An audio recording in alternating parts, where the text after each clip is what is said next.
50% 넘는 합격률이다라고 생각하면 되죠. 자, 우리 재보험 방법에서 세 가지를 얘기했어요. 임의재보험, 그 다음에 임의재보험을 우리가 임의재보험, 그 다음에 마지막에 의무재보험.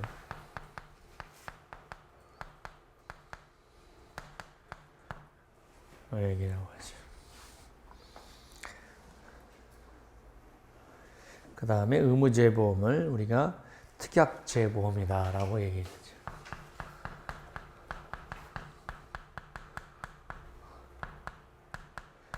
자, 이거는 미리 원보험 계약을 체결하기 전에 미리 원보험회사와 재보험회사 간의 재보험 계약을 체결하고 나서 원보험 계약이 이루어지면 자동적으로 재보험할 수 있도록, 그래서 선재보험 계약,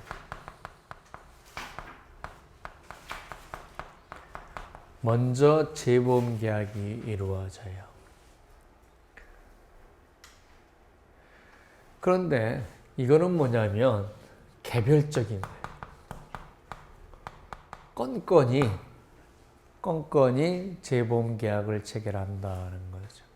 그러면은 임의재보험은 어떤 보험에서 우리가 좋냐 하는 거죠. 굉장히 특이한 보험인데 그게 100년에 한 번 있을까 말까 하는 보험들이 있죠. 자, 마이클 잭슨이라고 하는 친구가 생전에 우리나라에 방문을 했는데 나는 그 정도의 사람인지는 몰랐는데 그 친구가 한국에 와서 공연을 하는데 잠실 주운동장에서 공연을 했대요. 근데 그날 비가 와버리면 행사를 못 하는 거죠. 근데 그 친구가 그러면 비 안 온 날 기다렸다 갈 정도가 아니래요. 그 다음날 일본공연에 또 입히는 거예요. 그래서 많은 돈이 들었을 거 아니에요. 티켓도 판매하고 뭐 많이 돈이 들었을 거 아니에요. 그런데 비 와버리면 발생할 수 있는 손해가 하루에 300억이라고. 하루에 300억. 그때 당 20년 전쯤에 300억의 손해가 발생한다는 거죠. 그러면 주최 측에서 300억 날아가는 거죠. 그래서 보험을 들은 것이 우리가 날씨보험이라는 거죠. 날씨보험. 그래서 우리가 컨틴전스 인슈런스, 행사보험. 날씨보험은 야외에서 행사를 못한 보험도 날씨보험에 들지만 농수산물도 날씨보험에 들 수가 있거든요. 그래서 사고의 원인이 날씨니까 날씨보험이고, 그 다음 날씨보험 중에 하나가 행사를 못한 경우는 컨틴전스 인슈런스라 가지고 전시보험이라고. 전시라는 건 우리가 전제하는 뜻이 아니라 전개, 이렇게 보여준다는 뜻이죠. 이런 보험들이 있는데 이런 보험들은 우리가 개별적으로 재보험을 보내야 되지. 왜? 그런 것들은 희소하니까 미리 할 수가 없죠. 그래서 개별적으로 재보험을 보내야 되는데 이 특징이 뭐냐 그러면요. 재보험 계약 시까지 원보험자가 전액을 부담해야 된다는 문제가 생기죠. 재보험 보낼 때까지는 원보험회사가 전액 부담해야 되죠. 따라서 저런 보험은 어떻게 실무에서 하냐 그러면요. 원보험을 체결하기 전에 재보험을 먼저 알아봐요. 그래서 재보험회사가 좋다 이런 비율로 계약해 주겠다 라고 재보험 계약을 먼저 체결하고 그리고 원보험 계약을 체결하는 게 일반적이에요. 왜 그럽니까? 원보험회사가 체결했다가 재보험 체결 안 돼버리면 자기가 책임 다 져야 되죠. 그래서 개별적이다. 따라 보니까 어떻게 합니까? 자, 재보험을 할 건지 말 건지 출제 여부가 원보험자의 자유결정이다는. 내가 재보험을 보낼 건지 말 건지 그거를 원보험회사가 자기가 스스로 결정할 수 있다 하는 거죠. 대신 어떻게 합니까 하는 거죠. 번거롭죠. 건건이 재보험을 보내야 되니까 사무 절차가 복잡하고 번거롭다는 그런 단점이 있죠. 단점이 있는 거죠. 그래서 이런 것들을 우리가 자, 그러면 특약재보험은 뭐라고 그랬죠? 재보험 계약을 체결하고 나서 원보험 계약을 체결하면 자동적으로 재보험이 갈 수 있도록 하는 거죠. 그런데 이 중간 단계의 보험이 하나 있죠. 자, 여기서 하나를 띄고 여기서 하나를 띄고 해서 그러니까 이미 의무 재보험이다라고 해서 있는 거죠. 자, 우리가 임의보험을 갖다가 우리가 영어로 faculty라고 facultative reinsurance 이렇게 쓰는 거죠. 의무 재보험은 obligation,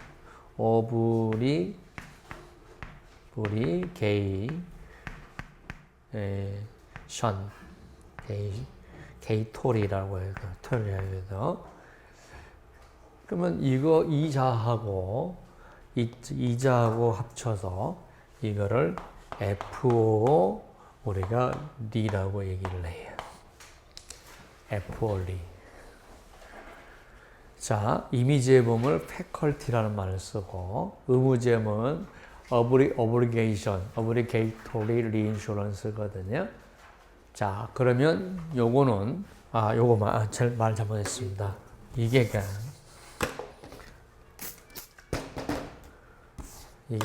그죠. F. 자, 이거는 뭐냐면 재보험 계약을 먼저 체결을 선계약을 해놓는다는 거죠. 자, 그런 면에서 그때 재보험 계약을 체결하는 계약이 있을 때마다 재보험 계약을 체결하는 거와는 다르죠. 그런데 여기는 의무재보험은 재보험의 결정에 따라서 원보험을 체결하면 무조건 재보험을 보내야 되잖아요. 그런데 여기는 재보험 출제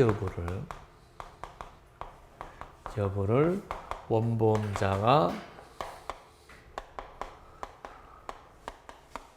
자유결정한다는 거죠. 자, 그러면은 요 두 개 보험에서는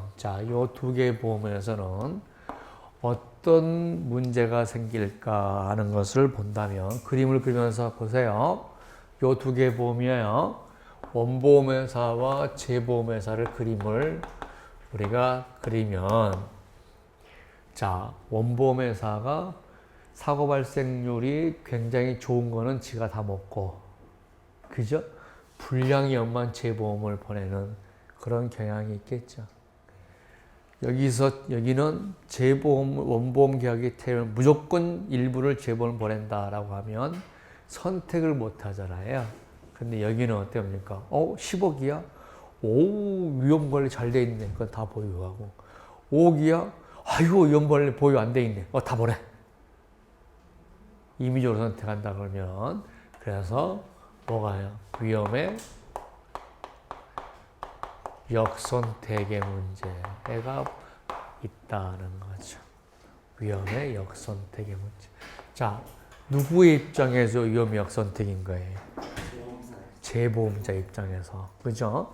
재보험자 입장에서 자기한테 불이익한 위험만을 원보험회사가 보내고 원보험회사가 유리한 것들은 스스로 보유해버리고 이런 역선택의 문제가 존재할 수 있다. 그러면 이 위험의 역선택의 문제가 존재할 수 있다는 것은 뭐하고 연결되냐 그러면 이거와 결정이 되죠.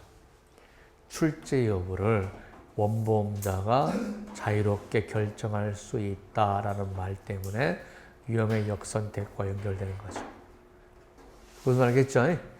자, 그래서 이렇게 있다는 거죠. 그런데 우리가 의무재보험을 보내는 방법으로 4가지가 있어요. 4가지가 있는데 의무재보험을 보내는 방법을 설명해 볼게요. 책에 자율결정이나 자유결정 2가지가 있는데 똑같은 의미. 같은 거죠. 네.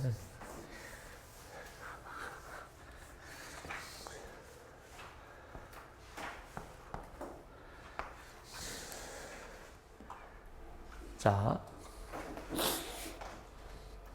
시험장에 가서는 꼼꼼한 것도 좋지만은 너무 꼼꼼하면은 나중에 힘들어요. 그러니까 융통성도 필요해.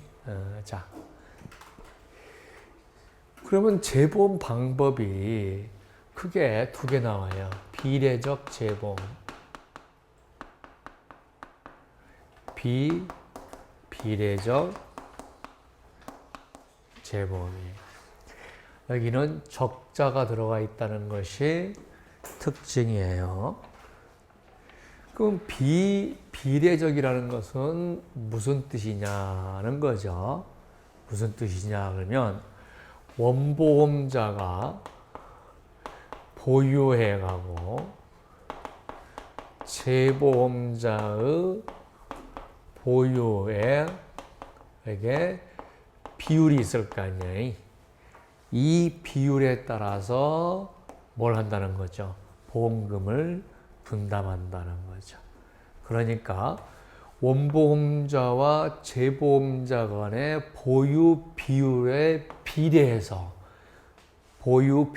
비율에 비례해서 보험금을 분담한다는 거예요.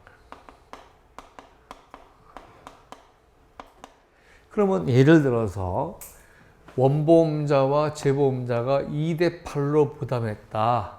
그러면 보험금도 2대8이다는 거죠. 그래서 보험금 보유 비율하고 보험금 분담 비율이 어때다? 비례적이다.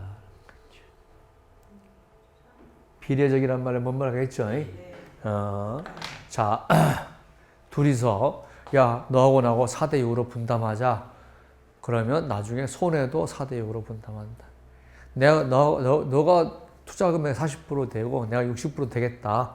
그러면 나중에 손해도 6대4로 해야 된다. 이런 얘기를 하는 거죠. 그래서 뭐가 비례적이다?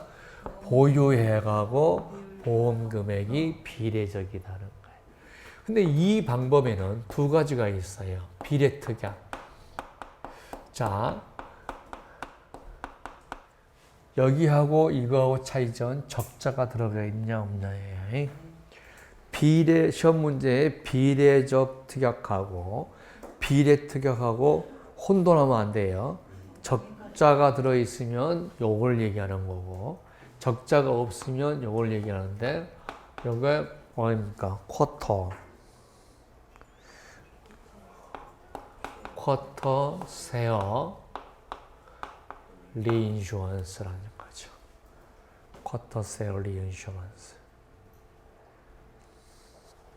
자, 이거는 뭐냐 그러면 자, 원보험자하고 재보험자를 예를 들어서 2대8로 계약을 했어요. 그러면 모든 계약에 대해서 2대8로 하는 거예요. 자, 그러면 이렇게 되죠. 보험금이 1억짜리가 들어와도 2대8이고 100억짜리가 들어와도 2대8이야. 근데 원보험회사 입장에서는 보험 금액이 1억인 거는 자기가 다 보유해도 상관이 없는데 무조건 작거나 크나 모든 걸 비율적으로 해요. 그러면 자 봅시다. 작거나 크나 리스크가 좋으나 안 좋으나 모두 다 비례적이라는 얘기는 도덕적 위험이 있다 없다. 도덕적 위험이 훨씬 적다. 불량 위험이 높든 낮든 위험이 높든 낮든 간에 무조건 비율적으로 하다는 거죠. 그런데 뭐가 문제가 있어요? 자, 간편하죠. 비율적으로 하다 보니까 간편한 문제는 있는데 보험자 입장, 원보험회사 입장에서 어떻습니까? 보유할 수 있는 것도 다 재보험을 보내는 거죠. 따라서 쿼터 세어 방법은 보험회사가 처음 설립할 때 당시 아직 많은 경험이 없고 인수 능력이 약할 때 하는 방법이다라고 하는 거죠. 두 번째 방법이 서플러스예요. 초과액 재보험에서 서플러스. 자, 초과액에는 기준이 뭐냐면 보험 금액이에요. 좀 이따 비비례적 경우에 초과 손해액이라는 개념이 있거든요. 손해액. 이거는 XOL이라고 그러는데요. 이거는 뭐냐 그러면 자, 자동차 사고가 났어요. 났는데 2억까지는 원보험회사, 손해액 기준으로 2억까지는 원보험회사, 2억 초과는 재보험회사 이런 식으로 하는 거죠. 손해액 가지고 분담하는데 이거는 금액 가지고 분담하는 거예요. 그래서 금액을 보험 금액을 2억까지는 내가 원보험회사가 부담하겠다라고 했단 말이죠. 요거를 한번 여기다 그려볼게요. 자, 원보험회사가 2억을 부담한다고 했다는 거죠. 그런데 보험 금액이 10억이면 내가 8억이 하겠죠. 6억이면 그죠? 6억이면 얘가 4억만 부담하면 되겠죠. 그 다음에 4억이면 얘가 2억 부담하면 되겠죠. 2억이면 얘가 다 부담하면 되겠죠. 그러면 여기는 2대 8이고 여기는 2대 4고 여기는 2대 2고 여기는 다 부담하죠. 여길 때는 뭡니까? 손해액도 2대 8로 하고 여길 때는 손해액도 2대 4로 하고 여기는 손해액도 2대 2로 하는 거죠. 그러면 요거는 어떻습니까? 모든 계약의 2대 8이지만 요거는 계약마다 비율이 다르죠. 계약마다 비율이 달라요. 왜? 보유 한도가 2억을 초과하는 금액에 대해서 재보험을 보내니까. 그런데 중요한 게 뭐예요?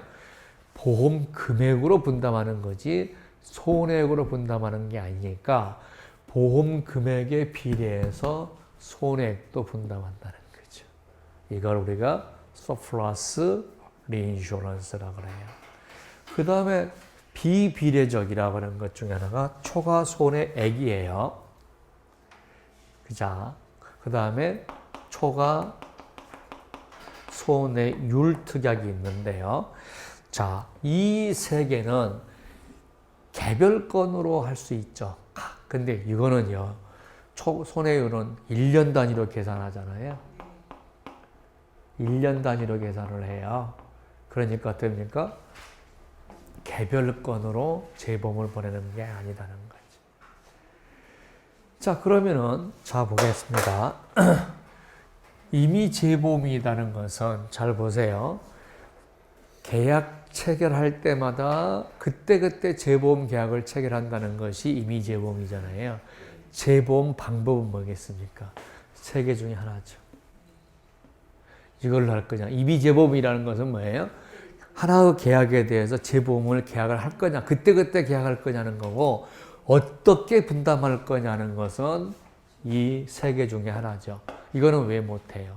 1년 단위로 총 계약으로 하니까 이 보험에는 사용할 수가 없죠.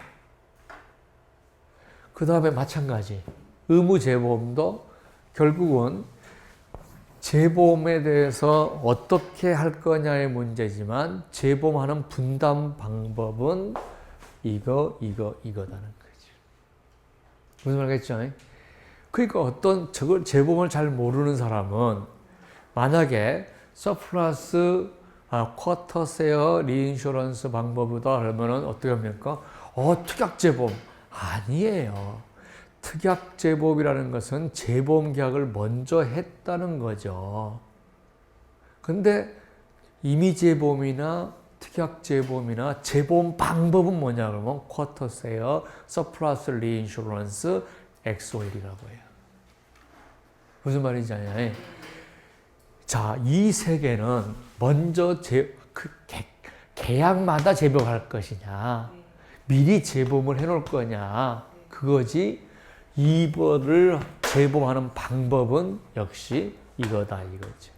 그러니까 이미 재보험에서도 쿼터세어 있고, 서플러스 리인슈런스 있고, XOL이 있고, 그 다음에 어디에서도 이미 의무 재보험에서도 재보험 볼 때 지금 재보험을 어떻게 할 거냐면 저 방식이라는 거죠. 그런데 요거는 뭐가 다이가 있을까? 요거는 미리 재보험을 계약을 하면서 저것 중에 하나를 선택해 놔버리겠죠. 그죠? 이거는 재보험 계약 체결하면서 껌껌이 재보험 계약을 체결하면서 저거 중에 하나를 계약하는 거고, 이거는 미리 재보험 계약을 체결하면서 저거 중에 하나를 선택을 먼저 해놓은 것 뿐이라는 거죠.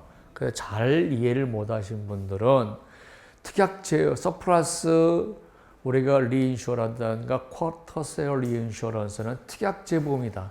그건 아니에요. 재보험을 하는 방법이지. 무슨 알겠죠? 네. 특약 재보험이 아니에요. 여기서도 쓸 수 있고 여기도 쓸 수 있고 여기도 쓸 수 있고. 특약 재보험은 미리 재보험 계약을 체결하냐 아니면 껌껌이 체결하냐. 그 다음에 이거는 여기는 재보험 자체 여부가 재보험 계약에 의해서 결정이 되는데, 이 사람은 재보험 출제 여부는 임의적이나 출제했을 때의 방법은 미리 정해놓은 것이다. 요거지. 결국 이 방법이나 이 방법은 어떻게 재보험할 거냐는 것은 이 방법이다는 거죠. 오케이? 그런데 껌껌이 하는 경우에는 뭘 할 수 없다. 초과 손해율 방식은 할 수가 없다. 왜? 1년 단위로 하는 거니까. 1년 단위로 총 계약에 대해서 해야 되니까. 그렇게 보시면 됩니다.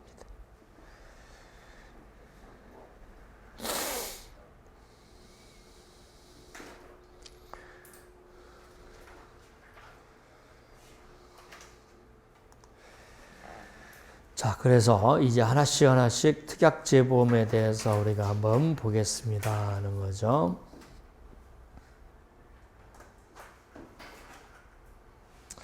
자, 비례적 재보험과 비비례적 재보험의 비교해서 비례적 재보험은 원보험회사와 재보험회사가 보유하는 위험의 크기에 비례해서 재보험을 분담한 반면, 비비례적 재보험은 발생 손해액 또는 손해율에 따라서 분담한다.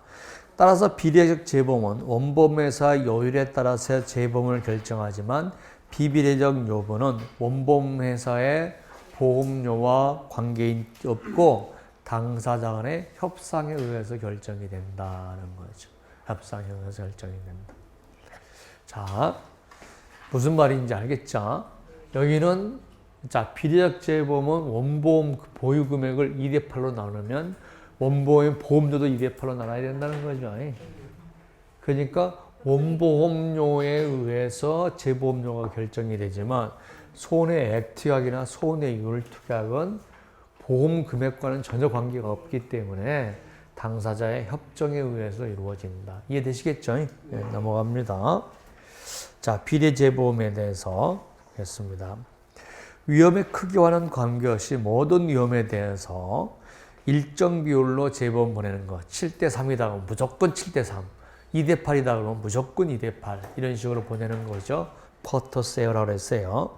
장단점, 모든 사고에 대해서 원수 비율에 따라서 보험금을 분담하기 때문에 재보험회사와 원보험회사가 동일한 운명에 놓여 있다. 동일한 운명 줄 것을 놓고 위험의 역선택이 없다는 거죠.